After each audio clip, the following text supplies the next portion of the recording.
My name is Morgan Hatchell, and today I would like to be talking to y'all about rock climbing. The three major points I would like to discuss with y'all are the history of rock climbing, the different types of rock climbing, and the different equipment you use to rock climb. I would like to start off by sharing with y'all a quote. Live for the moments you cannot put into words. This is true for me because this is what rock climbing is. Rock climbing is a moment I cannot put into words. Rock climbing began in the late 1950s when the development of the family first started coming into play.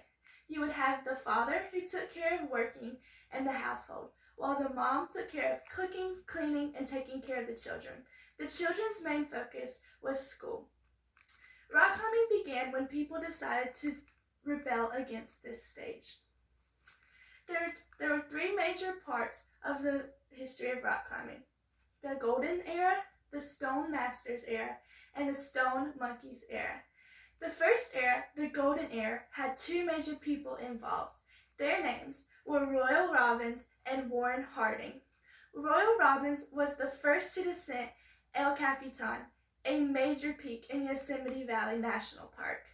Warren Harding was the first to descend Half Dome, another super major peak in Yosemite Valley National Park. These two developed their rock climbing over their competition of each other and who could do what the fastest. This then began the new era of rock climbing, the Stone Masters. A famous person in this era was name was Jim Bridwell. Jim Bridwell was the former mentee of Warren Harding. Jim Bridwell became the first to develop the style of rock climbing known as free climbing. He ascended El Cap and Half Dome in less than a couple of days.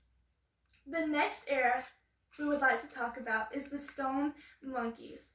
The Stone Monkeys began after Jim Bridwell's major discoveries and people fled to Yosemite Valley. A famous person in this era name was known as Aaron Jones. Aaron Jones developed this type of climbing known as sport climbing, which was who can climb the rocks the fastest. Aaron Jones climbed El Cap and Half Dome in less than a few hours in one day. That's crazy. The next thing I would like to talk to y'all about is the different types of rock climbing. There are three major types of rock climbing. The first is top rope. Top rope is where you have an anchor at the top and you are stationed at the bottom, and you also have a belayer beside you, belaying you up the rock. This is the safest way of rock climbing. The next type of rock climbing I would like to discuss with y'all is lead climbing. Lead climbing is where you do not have an anchor at the top. The only thing you have is a belayer and yourself. You must then rock climb the rock, only being attached at the bottom. Therefore, if you fall the whole way down. So they have things known as carabiners, which you can clip into so that once you reach a certain point, when you fall, you go to the nearest carabiner. The next type of rock climbing is free climbing or bouldering. Free climbing is where you are not attached to any rope at all. Therefore, if you fall, and you have to suffer the consequences. There's another type of free climbing known as bouldering. Bouldering is where you are not attached at all, but you do have a crash pad. Therefore, if you fall, you at least land safely on that to an extent. Bouldering is taking place at a smaller rock, but it's mainly focused on different techniques and different body parts to use in rock climbing. The next thing I would like to talk to y'all about is the different equipment of rock climbing.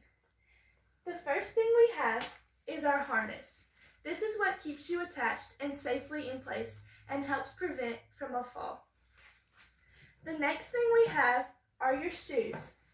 Your shoes allow you to get good grips on the rock and allow you to remain as mobile as possible without falling. Also, we have our helmet, which allows for protection in case you fall or do hit your head on a rock.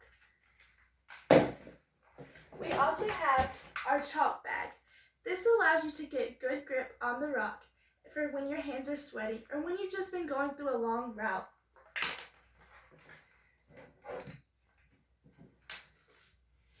Finally, we have our rope and our carabiner and our ATC. Our ATC helps when belaying. It allows you to stick the rope in like this and pull, which allows you to pull the person up the rock. The carabiner allows you to stay in place in case you fall for glue climbing.